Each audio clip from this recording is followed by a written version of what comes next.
to welcome Sarah Lilly for her defense, and to everybody that could make it today. In addition to her committee, it's lovely to have additional people here on the last day of finals week in the afternoon. And especially welcome to Sarah's dad and grandmother for coming all the way from Colorado, so it's lovely for you to be here. Sarah's thesis is titled The Effect of Rhythm and Melody on Language Development and Sensory Organization in Children with Autism. Sarah comes to this thesis through her undergraduate degree in music education from the University of Northern Colorado in Greeley. And then she, I'm suspecting her interest in autism emerged when she worked as a para in the Boulder Valley School District before her first teaching job here in Kansas City at Sunny Point Elementary in Blue Springs, where she works with typically developing children in the music education program, inclusion for children with autism, but also some specialized instruction for some of the children with autism in her classes. So, take it away, Sarah. Okay. Welcome. Thank you so much for coming today. As Dr. Hansen-Abramight said, my project is titled The Effect of Rhythm and Melody on the Language Development of Sensory Organization for Children with Autism. And the reason that I chose to discuss this and investigate this was that the newest statistics that have just recently come out in the last few weeks suggest that 1 in 88 children are diagnosed with autism. And it is federal law that students cannot be excluded from public education due to a disability. A lot of music teachers are required and expected to teach this growing population, but they're not getting the training that they need to provide appropriate music educational experiences to address these needs of the children with autism. So my purpose for this project was to improve the understanding of how music could address the language and sensory needs for an individual with autism within the public music education setting.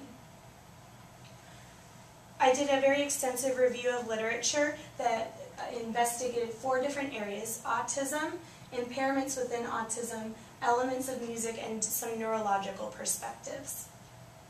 So in autism, there are 3 characteristics that mark this disorder, and those 3 characteristics are impaired social interaction, impaired language development, and the presence of restricted, repetitive, stereotyped behaviors, interests, and activities. And from here on out, I'm going to refer to those as RRS behaviors. Those include things such as hand flapping or spinning or jumping. Some of the interests could be talking exclusively about trains or about mushrooms or elephants, are just a few that I've experienced with a couple of my kids. And some activities would be participating exclusively in activities, especially video games are very common. This is a spectrum disorder, which means that individuals range from being very mild in these behaviors and this display of behaviors to very profound in this display of behaviors. So the 2 impairments that I really looked at closely to inform my research questions were impairments in sensory organization and impairments in language. So a sensory impairment, when a typically developing individual would experience sensory input such as sound, sight, or touch, a typically developing individual would be able to modulate that input, respond appropriately, and then habituate that response. However, individuals with autism, their sensory systems are unable to modulate this input as it's coming in to respond appropriately and then to remember that response for later down the road. So when an individual cannot organize his or her sensory input, it's been described as a feeling of internal chaos inside the individual. And often a feeling of well-being will be sought out before higher level thinking can occur. This affects areas of an individual with autism in their adaptive behaviors, possibly within their anxiety, and within their social skills. Also within the music classroom, these behavior problems that are seen in the music classroom may actually stem from this inability to regulate sensory systems and from sensory dysfunction, opposed to the child just choosing to be bad or misbehave. Often individuals with autism cope with this feeling of organization by displaying these RRS behaviors, and research suggests that that's a way that individuals with autism are able to regulate their systems through things such as spinning and hand flapping or jumping. And then those RRS behaviors then are one of those key diagnostic qualifiers for autism. Within the spectrum of language impairments, as I stated earlier, that is a key diagnostic qualifier of the disorder. This often occurs on a spectrum.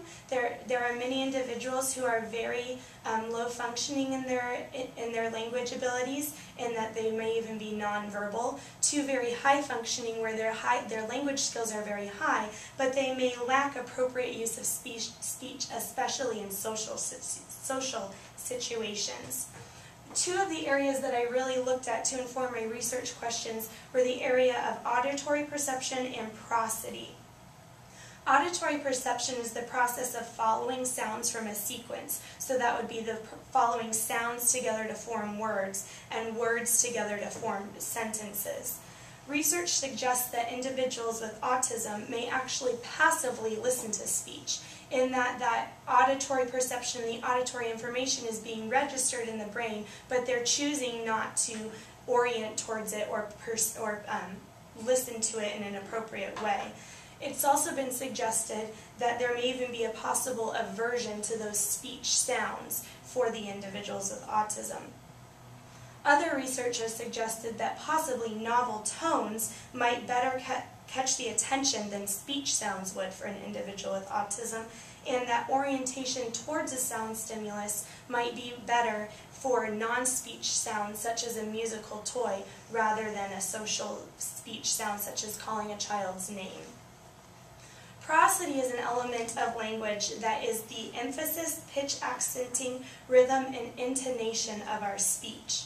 This is a byproduct of our language, though. It's not a construct around which our language is built. The speech comes forth, and the speech is kind of just naturally organized by us. It's not something that we actively pursue to organize our speech around, and that's important for a little later. So two elements of music that I really explored were rhythm and melody.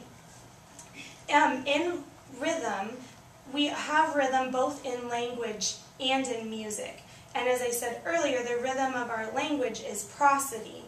However, as I said earlier, this is perceptually adaptive, and it's a byproduct of our language. So it's not organized well across that's easily perceived for a listener to hear. Within music, though, rhythm is a unique element of organization that can be easily heard, and rhythm is a construct on which our music can be based.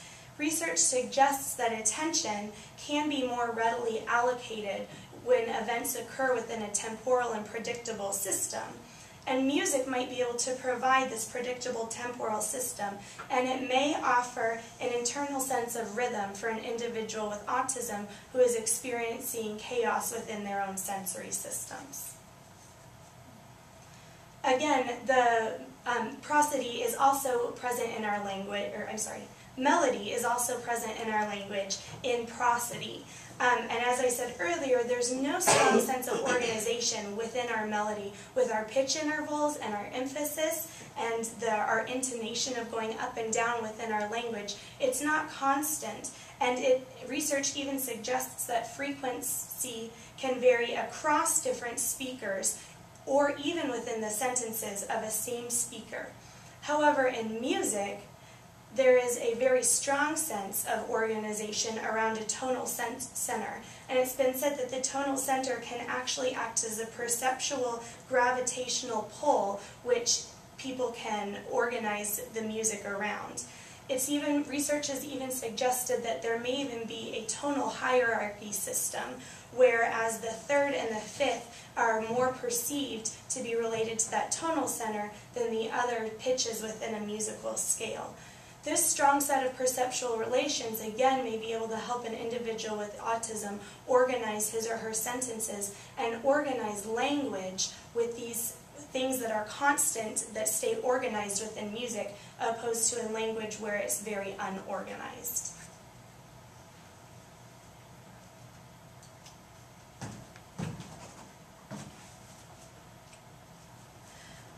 So some neurological research in sensory systems, music, language, and autism might also suggest that there's a theoretical framework to connect music to the development of language and sensory systems for an individual with autism.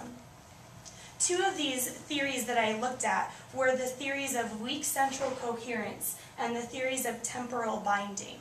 These two theories, they're both just theories, but they both kind of suggest and work together to suggest that processing within the local networks of the brain may be intact for an individual with autism, but the integration of new information between these local networks may be impaired. It's been suggested that these neural networks are not communicating across the brain, so higher level thinking cannot occur when the information is stagnated within the brain. This has also been looked at in an area of brain measurement activity called the gamma band.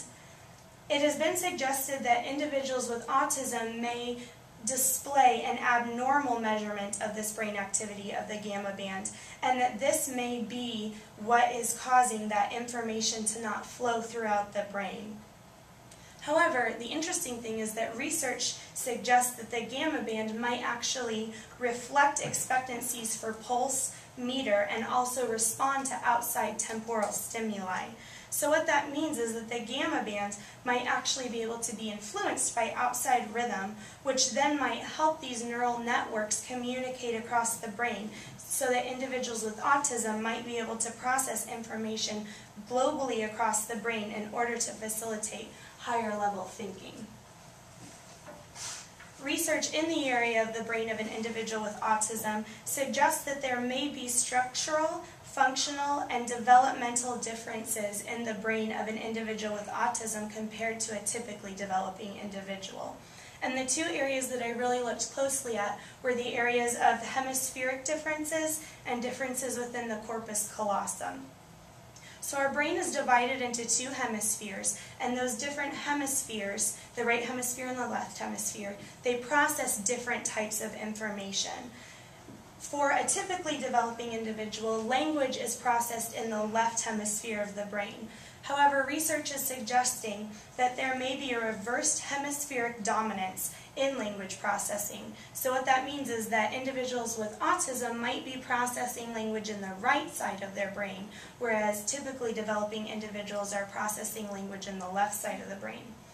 Interestingly enough, research is also suggesting that music, and especially the elements of melody and rhythm, are processed in the right hemisphere of the brain. So when language might be processed in the right side of the brain for an individual with autism, and music might be processed in the right side of the brain for an individual with autism, these two things might be able to correlate and work together to help facilitate language through music. The corpus callosum, it's a nerve fiber that goes down the center of your brain that connects the two hemispheres of the brain. This helps aid in the communication between the two hemispheres of the brain so that information can be shared bilaterally across the two hemispheres. For individuals with autism, it's suggested that there is a smaller volume of the corpus callosum than there is for typically developing individuals. Now, musicians it's been suggested that their corpus callosum is actually thicker, and musical training for children might increase the size of this corpus callosum. So if we could train or use music for individuals with autism, I'm curious as to whether or not this could increase the size of the corpus callosum, which then could help in the processing throughout the brain for individuals with autism.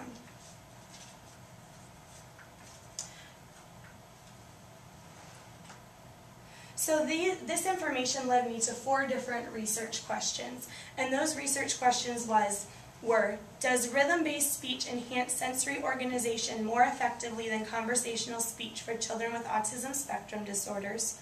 The second one, does rhythm-based speech plus melody enhance sensory organization more effectively than conversational speech and rhythm alone? Does rhythm-based speech enhance language production more effectively than conversational speech for children with autism spectrum disorders? And does rhythm-based speech plus melody enhance language production more effectively than conversational speech and rhythm alone? So for our methodology, each participant served as his own control and a counterbalanced design that was randomized for the first condition. So for my participants, I recruited 5 individuals from the school that I teach, and so this was a convenience sample. 4 of the children were able to complete all of the sessions. 1 of the children did not complete the last session due to an illness. The children were aged 5 to 9, and they had an educational diagnosis of autism, and they were served on an IEP within this school. Our measures that we used, we were trying to measure sensory organization and language in 3 conditions. So our independent variables were conversational speech, rhythmic speech, and rhythmic speech plus melody. And our dependent variables were in the areas of sensory organization and language. So for sensory organization, we were measuring the presence or absence of unrelated vocal noises and inappropriate hand, head, or body movements. In language, we were measuring gestures, vocalizations, single word utterances, and multiple word utterances. And there were 2 data collectors that served as my data collectors, and they did naturalistic observation, and they were both familiar with the participants.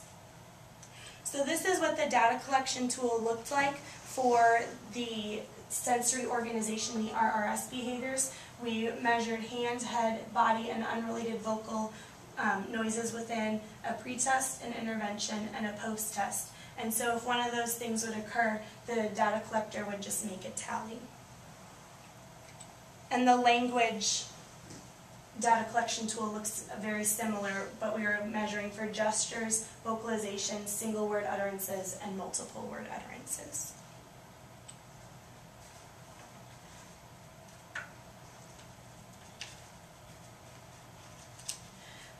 So our protocol, we used the individual growth development indicators and the early communication indicator as a basis for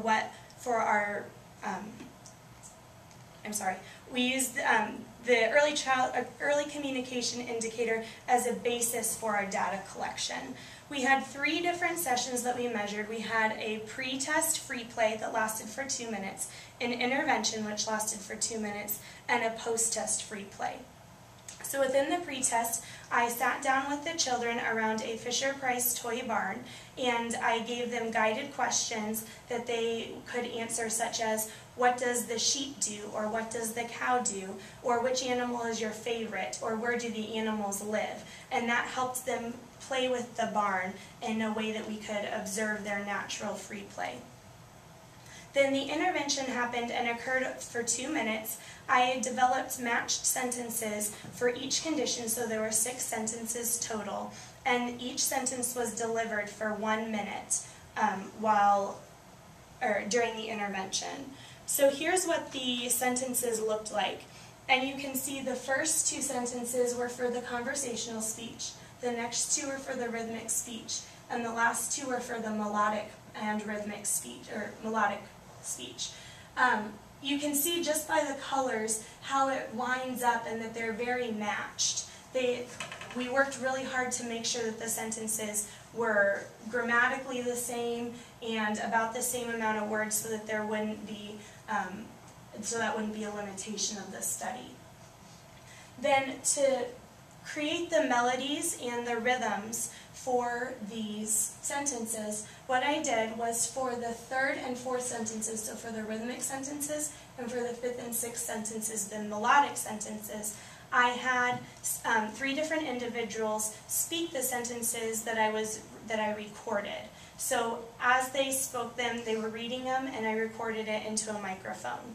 I then went back and really tried to closely match the natural prosody of the rhythm and the inflections of the voice. So if there was a large inflection, then I would make a large melodic leap. If the speech tended to, the inflection tended to go down, then I would have the melody go down. And I tried to match the natural rhythms of the speech too. So in doing that, here's the 2 rhythmic sentences and the way that they looked, and then the 2 melodic sentences with the melody notated.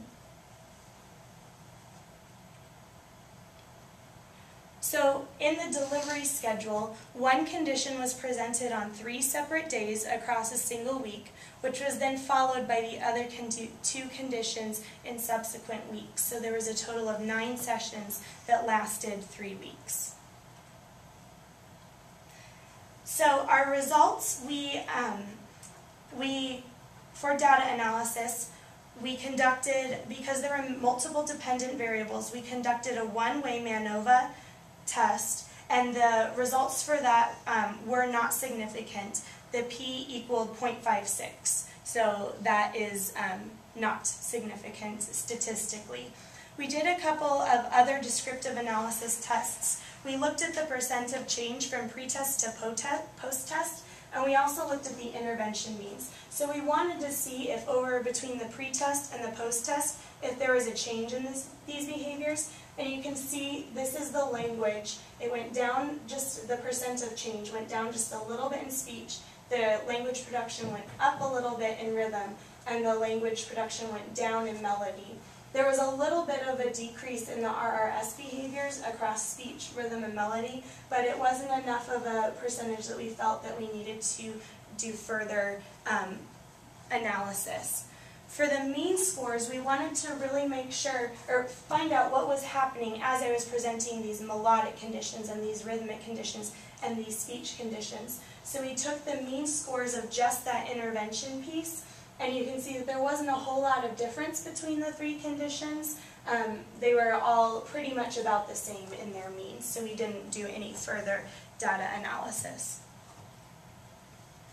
So, results indicated that rhythmic-based speech or rhythmic speech plus melody did not enhance the sensory organization or language production more effectively than conversational speech alone for children with autism.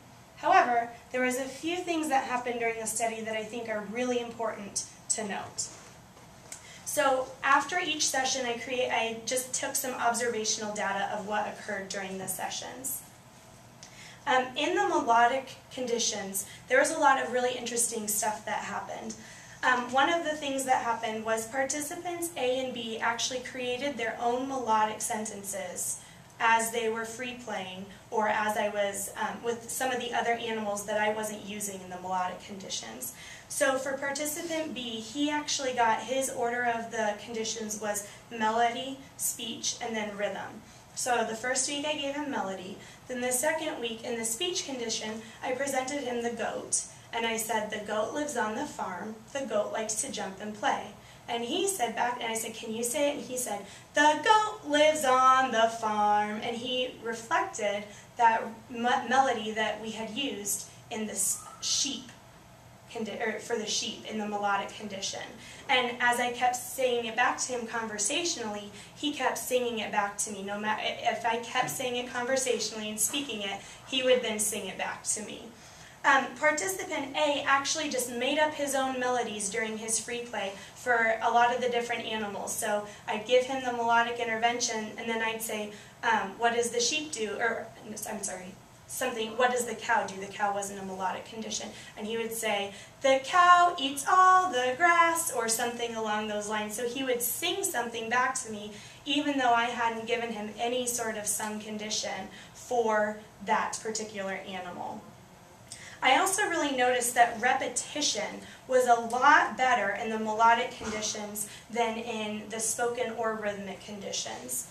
Participant E in particular is a very interesting subject. He was a much lower on the spectrum than any of the other participants. He's almost nonverbal. He makes a lot of noises, but there's very little attempt at actual speech that we perceive.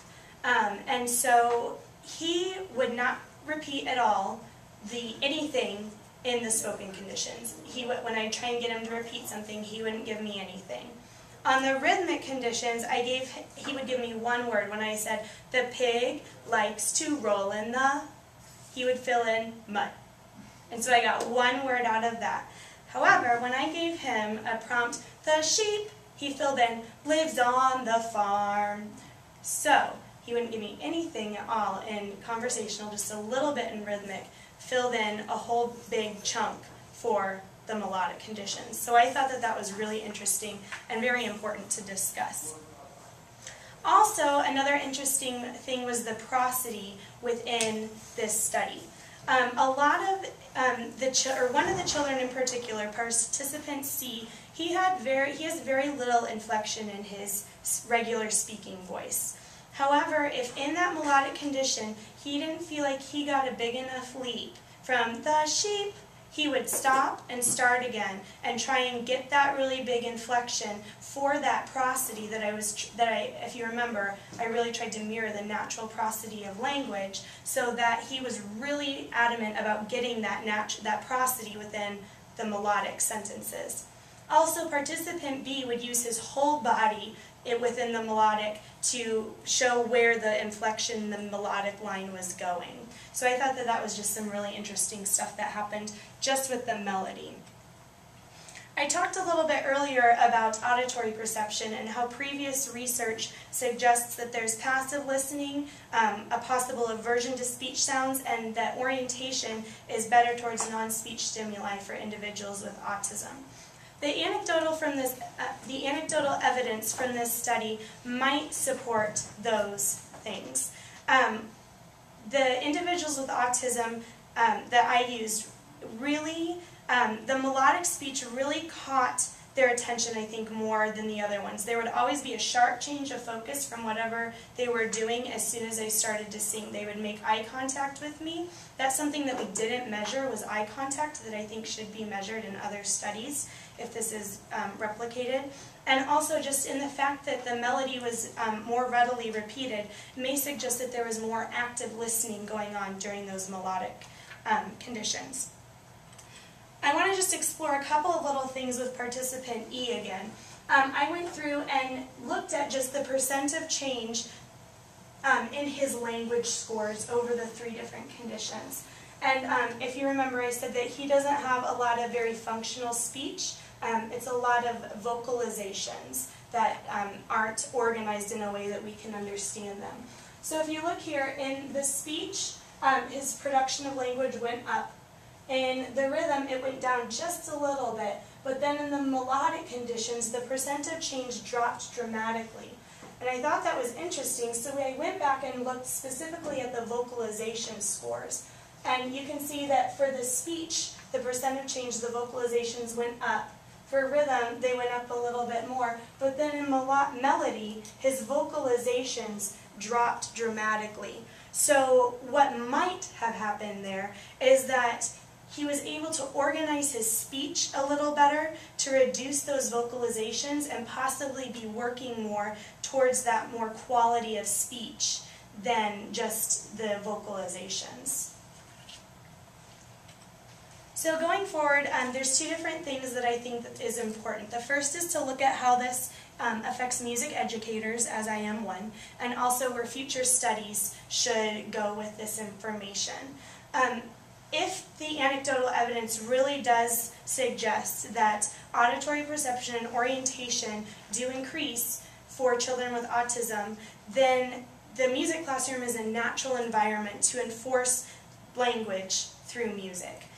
There is a process of musical education that already exists that really marries language and music together, and that's the ORF process. It's been said that this is a marriage of rhythm and language, and that rhythm and melody are really used to incorporate language in the rhythmic playing of instruments, spoken ostinati, and singing.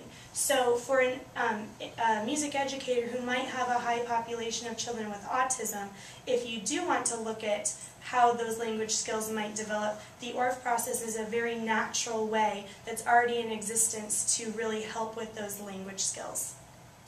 Also, I really think that in future studies there's some things that need to be looked at. And the first thing is, how can you measure auditory perception in this? I don't have an answer to that yet, but I think that that's definitely an important element.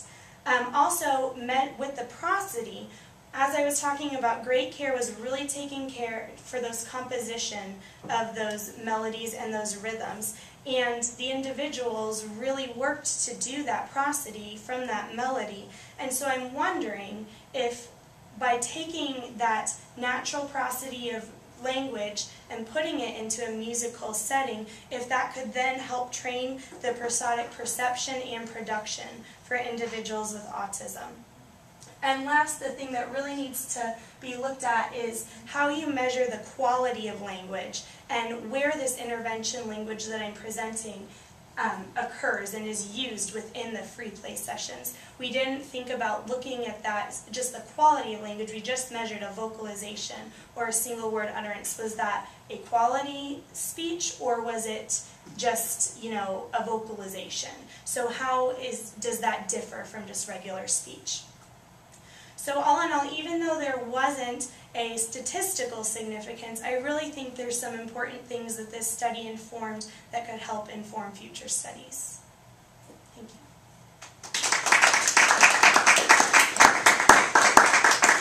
So we'll take about 10 minutes or so if anybody has questions or comments that they would like to ask of Sarah. And then that will end the public defense piece, and then the committee will meet with Sarah for a little bit and ask her some other questions. Does anybody have questions, comments? Well, Sarah, first of all, congratulations on a beautifully designed and implemented study. And I think it's an important piece of work that will serve, it will have a beautiful ripple effect for the profession. One thing that seems inherent in the design that means that your results are not at all surprising is that since you had a convenient sample of just 5 children, then if one wants to generalize for group truth, and if it's already virtually impossible, but then the other issue would be, I think you said that differences of children, impairments of children or others with autism are inherently very individualized. Mm-hmm. So could you speak to that for a minute? If you were able to do this same procedure and collect the same sort of data with 5,000 children, can you speak to that? Mm-hmm. Would we be able to find something generalizable? I can't say for sure whether we would or not. However, I think something that would be important is to match children on their language skills. So I had a list of where the skills of these children were, like age-appropriate skills that our speech pathologist gave me on where their language abilities lie. Some of them were at the age of 1 and some of them were at the age of 6. So that is a very broad spectrum of language skills. So if we were to have 5,000 children, I would really want to make sure that those children were matched on their language abilities. And just on, and I don't know how you would match this exactly, possibly on a baseline of sensory behaviors, because again, these one thing that I didn't mention, but that I didn't really think about, is there's actually 3 profiles of sensory dysfunction, and that's understimulation, overstimulation, and sensory seeking behaviors. I was really only looking at those sensory seeking behaviors. However, 2 of the children specifically were very much on the understimulation, in that there's a lot that needs to happen to create, they have a very high threshold of sensory input. And so they may not have, they don't have the same sensory dysfunction as participant E did, where he's just all over the place all the time with those sensory seeking behaviors. So matching that more closely with language and sensory behaviors, I think, would be important. Thank you. Oh, go ahead.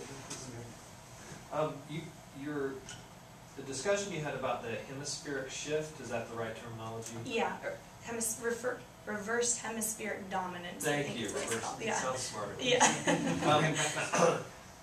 You mentioned that the language the language processing piece tends to be shifted to the left side. Mm-hmm. Do other processes shift to the other side, or it just kind of joins the party on the right side? I don't know, and that's something that I wasn't able to find any research on. It might be that music for individuals with autism also shifts to the other side. Mm-hmm. It might be that it doesn't. I wasn't able to find anything specifically that had looked especially at children. There's a lot in the field of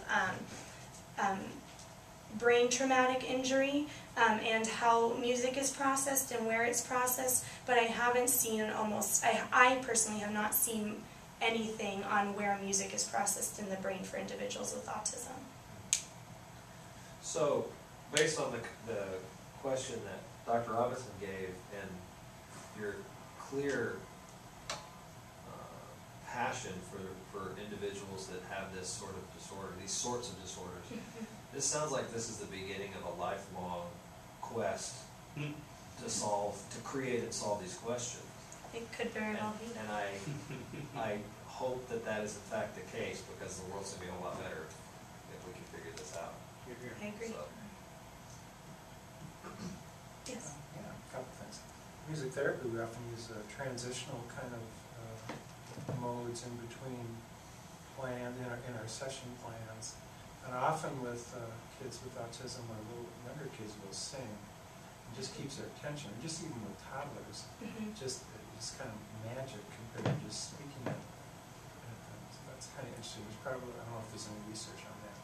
Just I haven't seen anything specifically on that, but I haven't looked very carefully for that either. And the other aspect is socio-cultural. So rhythmic speech is akin to rap and hip-hop, that kind of thing.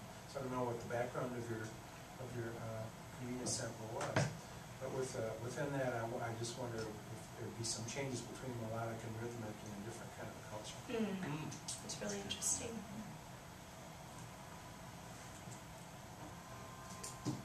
I have one follow-up too. I'm fascinated by the prosody, and I think you wisely talk about the importance of measuring that.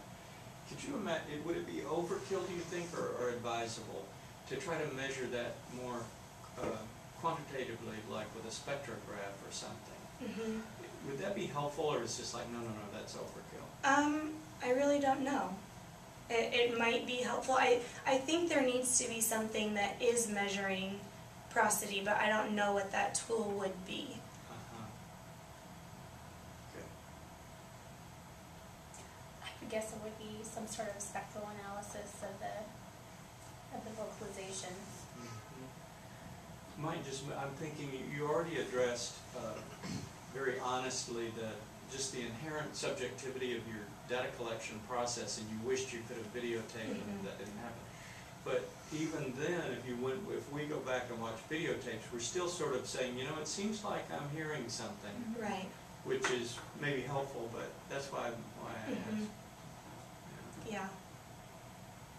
So we need money to do those sorts of tests, but I think that's where we probably, and Sarah and I talked a lot about this, the measurements we knew that going in, were really going to limit what we could find out. But I think once we can do some things like spectral analysis, that will really, and doing digital recording and those sorts of things, and we talked about all those things, and the school district was not going to let us do anything that would provide a record of the behaviors. So, because it would have been lovely to be able to digitally record what was happening, and then we could have done spectral analysis and for the lifelong. Is there like a center, or are there centers for autism, research on autism?